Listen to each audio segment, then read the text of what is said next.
She has 2 more or less grown-up children. The daughter is at university doing media studies, whatever that may mean, and only just coping. The lad has nearly finished an apprenticeship as a cabinet maker and is apparently very promising. She paused to take another sip. Portia is younger, only 32. She was in a relationship for about a year, but they split up last year. No children, no new guy in her life. Josie says she's rather guarded in what she reveals about herself. She's working in an office but is trying to study for a childcare qualification. She doesn't sound happy. How will leaving them money stir them up? They'll only thank you mentally and contact a real estate agent here to sell this house for them, then settle down quietly again. Not if I can help it.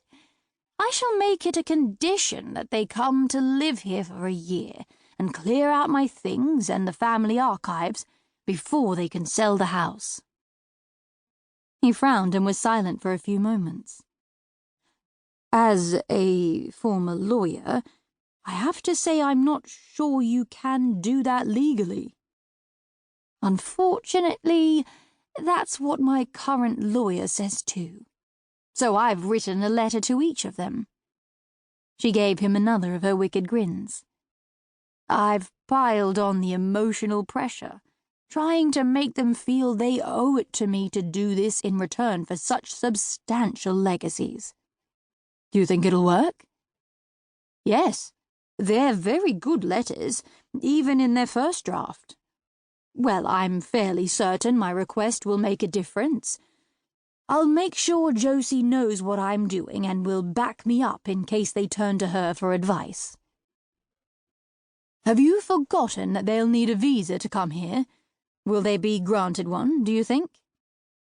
That's the beauty of it. Both of them were born here, so they have dual Australian and British nationality. They'll have no problem getting into the country, or staying here permanently if they want. Strange how the Blakemeres have been toing and froing between the UK and Australia for several generations, isn't it? It's surprising how many families do that. Uh-oh, you've got that look in your eyes. What do you want from me? I'd like you to witness the will, if you don't mind, Thomas. I'm having it couriered here tomorrow. Happy to help in any way I can. Good, because I've also named you as the executor. Only for you would I agree to do that. It's not a fun job, and these 2 women are completely unknown to me. You'll get to know them when they come here. I'm hoping you'll help them settle in as necessary. He shrugged. Why not? It's what friends are for. But I hope it'll be years before that happens. Thank you. They smiled at one another for a few moments. Then she said, I think we deserve another glass of wine today to seal the bargain, don't you? Definitely.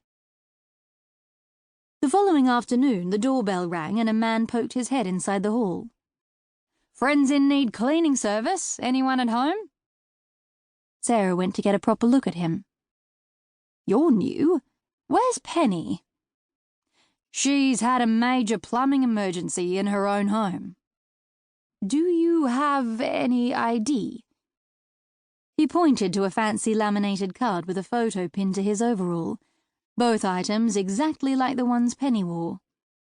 Actually, I'm the new owner of Friends in Need.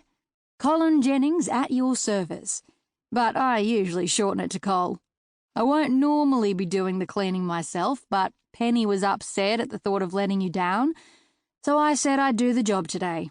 Is that okay? I have police clearance if you need to check it. She studied him for a moment or two longer, liking what she saw. Most faces betrayed their owner's basic nature to a woman who'd interacted with so many people over nearly 10 decades. His face said to her that he was honest and intelligent, but a little wary.